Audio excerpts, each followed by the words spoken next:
उर्वरक क्षेत्र की अग्रणी सहकारी संस्था Indian farmer fertiliser cooperative limited IFFCO द्वारा वर्ष 2024 के श्रीलाल शुक्ल स्मृति इफ्को साहित्य सम्मान के लिए कथाकार चंद्रकिशोर जायसवाल एवं प्रथम श्रीलाल शुक्ल स्मृति इफ्को युवा साहित्य सम्मान के लिए रेणु यादव के नाम की घोषणा की गई है। रचनाकारों का चयन वरिष्ठ साहित्यकार असगर वजाहत की अध्यक्षता वाली चयन समिति ने किया है। इस वर्ष की सम्मान चयन समिति में डॉक्टर अनामिका प्रियदर्शन, यतीन्द्र मिश्र, उत्कर्ष शुक्ल एवं डॉक्टर नलिन विकास शामिल थे। चंद्रकिशोर जायसवाल का जन्म 15 फरवरी 1940 को बिहार के मधेपुरा जिले के बिहारीगंज में हुआ। उन्होंने पटना विश्वविद्यालय पटना से अर्थशास्त्र में स्नातकोत्तर शिक्षा हासिल की और अरसे तक अध्यापन करने के बाद भागलपुर अभियंत्रणा महाविद्यालय भागलपुर से प्रधानाध्यापक के रूप में सेवानिवृत्त हुए। वहीं सुश्री रेणु यादव का जन्म 16 सितंबर 1984 को गोरखपुर में हुआ। शिक्षा MA, MPhil, PhD, UGC net, संप्रति असिस्टेंट प्रोफेसर, भारतीय भाषा एवं साहित्य विभाग हिंदी, गौतम बुद्ध विश्वविद्यालय ग्रेटर नोएडा आपकी प्रमुख कृतियां हैं। महादेवी वर्मा के काव्य में वेदना का मनोविश्लेषण आलोचनात्मक पुस्तक, मैं मुक्त हूँ काव्य संग्रह, साक्षात्कारों के आईने में सुधा और डींगरा संपादित पुस्तक, शोध पत्र, स्त्री विमर्श के आईने में राधा का प्रेम और अस्तित्व, पद्मावत और पूर्व राग, प्रवास में स्त्री विमर्श टहल रहा है। आज का सम्मान श्रीलाल शुक्ल स्मृति साहित्य सम्मान पुरस्कार है, जो बहुत ही वरिष्ठ लेखकों को दिया जाता है और हिंदी भाषा के अंतर्गत एक बहुत ही प्रतिष्ठित और सर्वाधिक लोकप्रिय पुरस्कार भी है, जिसका उद्देश्य है कि ग्रामीण जीवन से जुड़े वरिष्ठ लेखकों को, जो ग्रामीण क्षेत्रों के लिए लेखन करते हैं, ग्रामीण जीवन का सही चित्रण करते हैं, उनको प्रेरित करने और उसको विकसित करने के लिए जो एक संकल्प लेकर के लेखक लिखते हैं, उनके प्रति ये सम्मान पुरस्कार 2011 से शुरू किया गया है और आज 2011 से लेकर के 2024 तक का सफ़र हम लोगों ने बहुत ही सफलतापूर्वक तय किया है।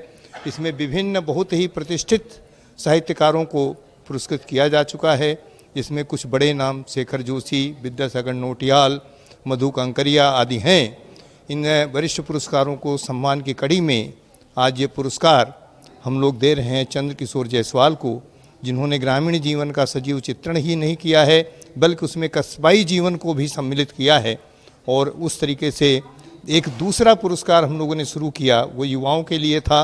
उस युवाओं के पुरस्कार को आज हम लोगों ने सुश्री रेणु यादव जी को समर्पित किया है। दोनों ही एक बहुत ही उत्कृष्ट श्रेणी के लेखक हैं और यह पुरस्कार इफ्को जो किसानों की बहुत ही अपनी सहकारी संस्था है, उसके माध्यम से दिए जा रहे हैं और ग्रामीण जीवन के विकास के लिए सतत उनके हितों के संवर्धन के लिए हमारी संस्था हमेशा जो है बहुत ही समर्पित भाव से कार्य करती है। अभी हाल ही में हम लोगों ने, जब रासायनिक उर्वरकों के प्रयोग को कम करने की बात थी, उत्पादन बढ़ाने की बात थी, धरती की जीवनी शक्ति को बढ़ाने की बात थी, तो हम लोगों ने बहुत सारे उत्पाद, इसमें विशेष रूप से उल्लेखनीय जो उत्पाद हैं, नैनो यूरिया प्लस 20% का और नैनो DAP तरल 18-16% का जो हम लोगों ने विकसित किया है, किसानों में बहुत लोकप्रिय हो रहा है। इसके उपयोग से जहाँ प्रति इकाई उत्पादन बढ़ता है, वहीं उत्पादन की गुणवत्ता और जो प्रदूषण है हमारी धरती माँ का, हमारे जल का, हमारी वायु का, उसको भी समाप्त करने में सफलता मिलती है। तो इस तरीके से बहुत सारे काम हम लोग अपने किसान भाइयों के लिए, अपने ग्रामीण जीवन के लिए, अपनी सहकारी समितियों के लिए माननीय प्रधानमंत्री श्री नरेंद्र मोदी जी और हमारे सहकारिता एवं गृह मंत्री श्री अमित शाह के नेतृत्व में करते चले आ रहे हैं और ये काम हम लोग सतत रूप से आगे जारी रखेंगे। मैं Rakesh Kapoor, joint managing director IFFCO.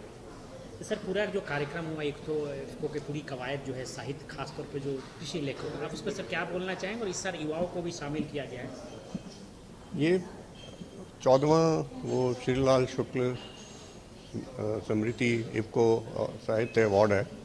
आज हम 14वां अवार्ड दे रहे हैं। 2011 में हमने ये कार्यक्रम शुरू किया था और इस बार ये श्रीलाल शुक्ल जी का जन्म शताब्दी वर्ष है और एक हमने नया पुरस्कार युवा साहित्य को प्रोत्साहित करने के लिए वो भी एक इस बार से शुरू किया है, जिसमें आज दिया जा रहा है।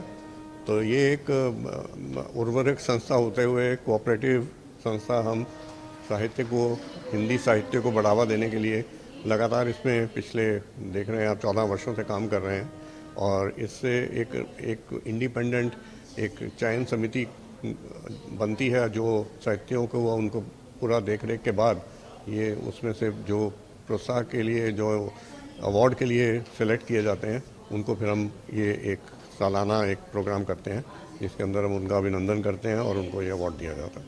सर, जिस तरीके से इफ़को काम कर रहा है खासतौर पर रासायनिक चीज़ों से अब नेचुरल की तरफ मोड़ने का, उस पर सर आप क्या बोलना चाहेंगे? और साहित्य भी और दोनों को सम्मिलित करता है। इफ़को इनोवेशन में बिलीव करता है, नए नए कृषि के उत्पादन के लिए, ये फर्टिलाइज़र यूज़ के लिए, उर्वरक यूज़ के लिए हमने अभी नैनो उर्वरक निकाला है। नैनो उर्वरक विश्व में पहली बार इफ़को के प्रयास से R&D से ये इंट्रोड्यूस किया गया है, जिसमें नैनो यूरिया, नैनो DAP दोनों प्रोडक्ट ऑलरेडी मार्केट में आ चुके हैं। ये प्रोडक्ट किसान यूज़ करेगा तो इसमें एक सस्टेनेबल एग्रीकल्चर के पॉइंट ऑफ व्यू से, जिसमें कि कृषि में पानी की जो वाटर टेबल है, जो पर्यावरण में जो गैसेस से जो पोल्यूशन होता है, और सबसे बड़ा ये जो एक सब्सिडी सरकार को जो हम आयात करते हैं, रॉ मटेरियल आयात करते हैं, जो यूरिया आयात करते हैं, उस पर जो सब्सिडी इतनी बड़ी मात्रा में देनी पड़ती है, उसकी बचत होगी। तो एक ये प्रोडक्ट है जो सस्ता है, जो टिकाऊ है, जो एक सब्स्टिट्यूट है, जो केमिकल उर्वरक जो सॉइल को, ज़मीन को नुकसान दे रहे हैं और पर्यावरण को नुकसान दे रहे हैं, उसके लिए ये बहुत ही किसान के लिए लाभकारी सिद्ध होगा। सर, भारत युवाओं का देश है, भविष्य में कुछ और पुरस्कार या कुछ और स्कीम युवाओं के लिए इफ़को आयोजित करेगा जिससे हम हमेशा सतर्क रहते हैं, जहाँ कहीं और अवसर मिलेगा कि हाँ ऐसा एक और एरिया है जहाँ पे युवा को प्रोत्साहन दिया जाए, हम ज़रूर उसके बारे में भी कुछ करें।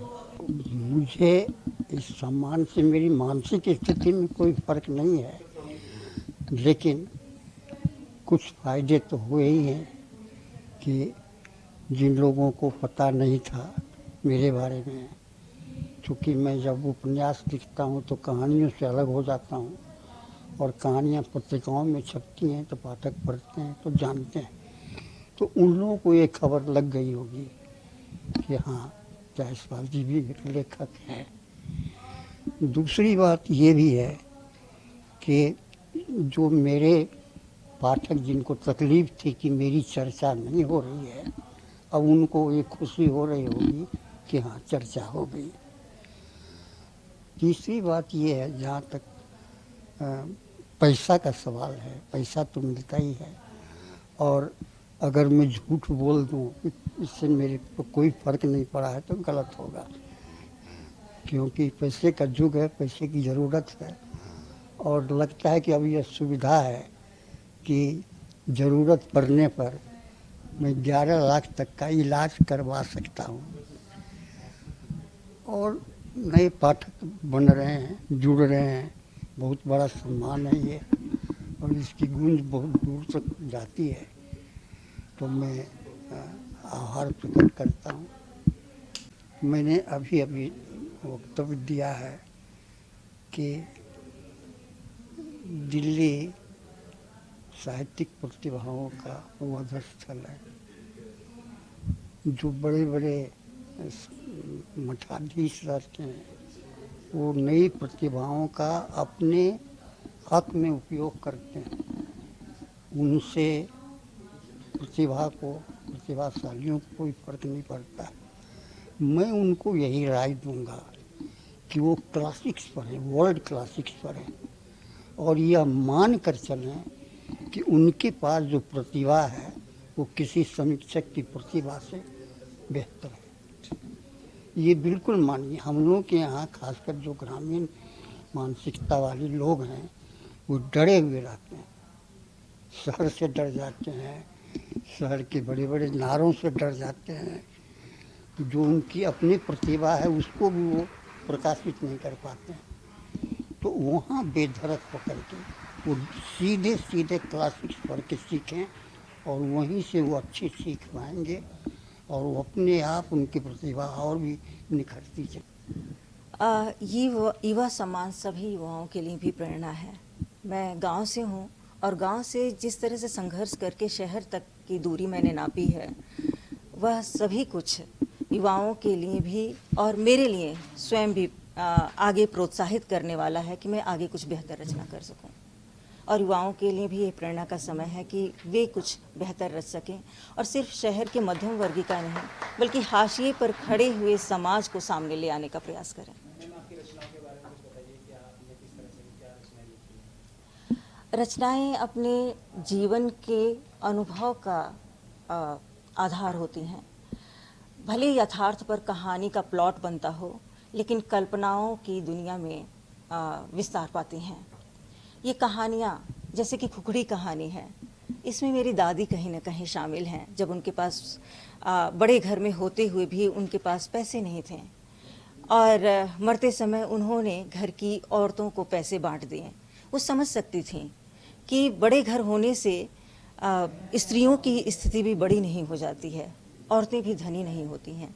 इसी प्रकार नचनिया है जो हाशिए पर खड़ी है, एक व्यक्ति जो पुरुष है और नचनिया पुरुष बनकर नाचते थे। बाद में रंडी का नाच आता है, जब लड़कियां नाचती हैं उन्हें रंडी कहा जाता था। लेकिन एक व्यक्ति के चाह और राह में कितना अंतर्द्वंद होता है यह सामने नचनिया के माध्यम से आता है।